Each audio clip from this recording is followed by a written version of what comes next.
So in previous videos, you learned everything about the immune system. Now you know what are these white blood cells, the police of the body, and how inflammation is triggering the immune system and causing even autoimmune disease.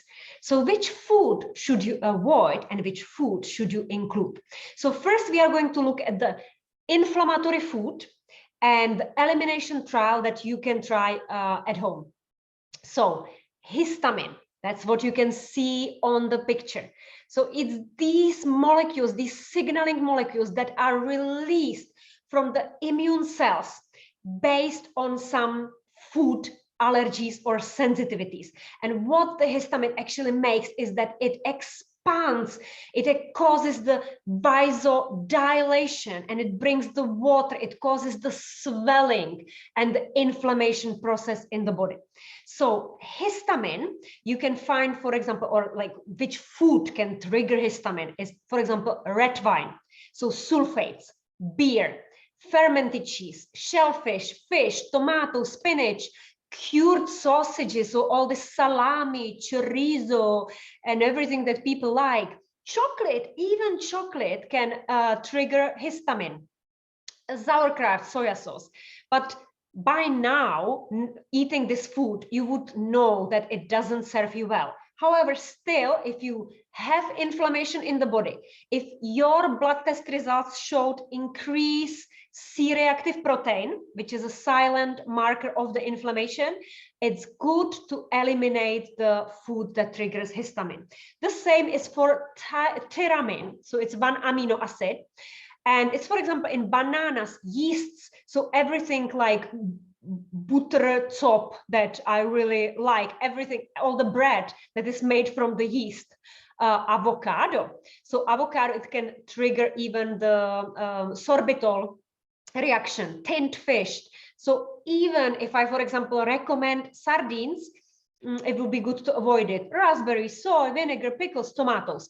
Solanin, this is a well-known poison, especially in potatoes. Mostly the green part of the potatoes. Even when you try to cut it away, the solanin is already in a whole potato. I don't recommend eating potatoes, only sweet potatoes, because it's high in beta carotene. It has completely different structure. And solanin is also in nightshade vegetables. So people that suffer with arthritis, any kind of arthritis, so rheumatoid arthritis, they should never eat nightshade vegetable. What's that?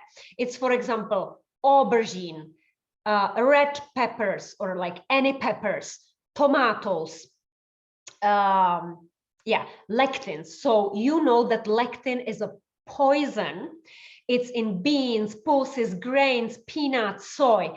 And very often when we have leaky gut, it's causing bloating and diarrhea and constipation and cramps. Dairy products.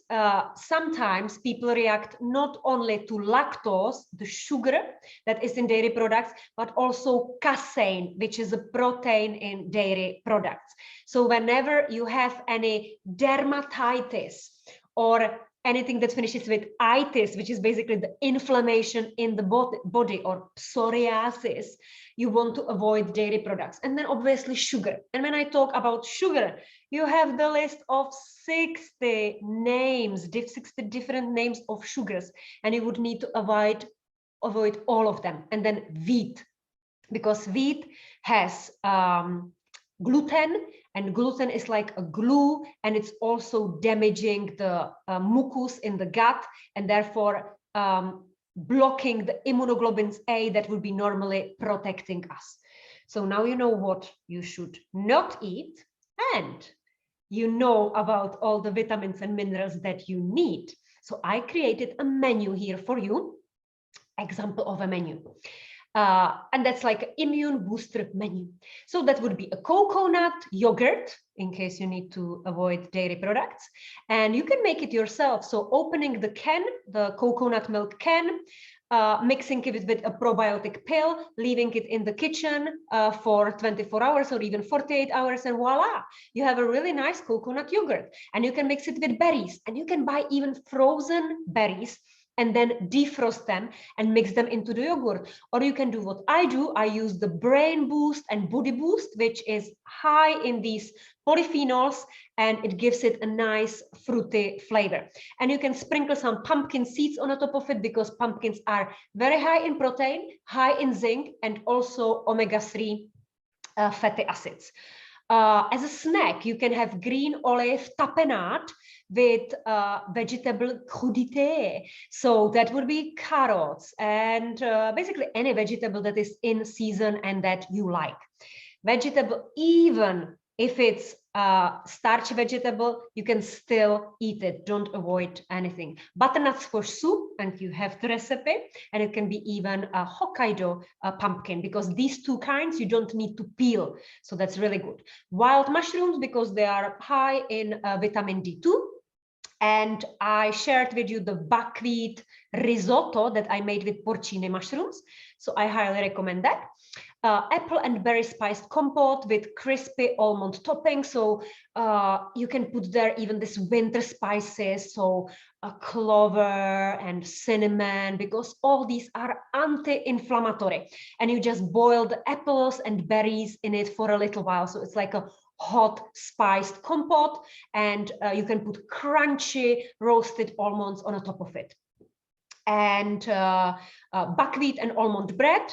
You find this recipe in the functional medicine cookbook that I shared with you. If you don't know where it is, just send me an email and I will share it with you once more. Baked salmon with millet and pumpkin couscous. And I shared this recipe already with you. So salmon is high in EPA and DHA, which are anti-inflammatory, and they modulate the gene expression. And millet is gluten-free and it's high in protein. And pumpkin has beta carotene, which we know is this pigment that can be turned into vitamin A, that is involved also in the immune cells training, differentiation, specialization. Lamb casserole with root vegetable and thyme, because we know that thyme is anti-inflammatory and lamb is high in zinc. Coconut blueberry crumble with walnuts. It's also very easy to bake it in the oven. Ginger roasted pineapple and chicken. Indian spices, because we have their turmeric, and scrambled eggs, because eggs is basically like a superfood with all the 23 amino acids, zinc, choline, which we need for the acetyl choline, and brassica vegetable, because it's high again in vitamins, minerals, but it also has like B12 and a zinc and everything that we need for the methylation, which is detoxification of the liver. And you can make carrot and zucchini either just spiced and raw, or you warm them up in the pan with a little bit of butter, because we know that butter is high in vitamin A and D. So share with me, what is your favorite recipe and which one you are going to try?